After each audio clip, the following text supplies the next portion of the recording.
most sacred are the Vedas. There are basically 4 Vedas. The Rig Veda, the Yajur Veda, the Sam Veda, and the Atharva Veda. If you read the Yajur Veda, it's mentioned in chapter number 32, verse number 3. Natasya pratima asti.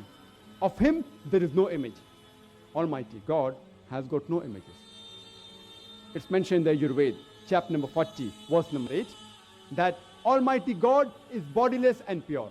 And the next verse of Yajur Veda, chapter number 40, verse number 9 says that Andhatma pavishanti ya asambhuti mupaste. That they are entering darkness, those who worship the asambhuti. Asambhuti means the natural things like air, water, fire. And the verse continues, they are entering more in darkness, those who worship the sambhuti. Sambhuti are the created things like chair, table, idols, etc. Who says that? Yajur Veda, chapter number 40, verse number 9. Further, if you read, it's mentioned in the Atharva Veda, chapter number 20, hymn number 58, verse number 3. Dev Mahaosi, verily great is Almighty God. Amongst the Vedas, the most sacred is the Rig Veda. It's mentioned in Rig Veda, book number 1, hymn number 164, verse number 46, that sages and saintly people call Almighty God by various names. And if you read Rig Veda, book number 2, hymn number 1, there are various attributes given to Almighty God. One amongst them, it's mentioned in Rig Veda, book number 2, hymn number 1, verse number 3, Brahma. If you translate Brahma into English, one of its meaning is the creator.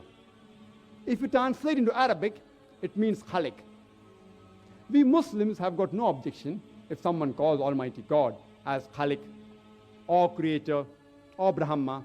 But if someone says that Brahma is Almighty God who has got 4 heads and on each head is a crown, we Muslims take strong objection to it. Moreover, you are going against Svetasvatara Upanishad, chapter number 6, verse number 9, which says, Na tasya pratima asti. Of him there is no likeness. You are giving an image to Almighty God. Another beautiful attribute given in Rig Veda, book number 2, hymn number 1, verse number 3, is Vishnu. If you translate Vishnu into English, one of its meaning is the sustainer, the cherisher. If you translate into Arabic, it means Rabb.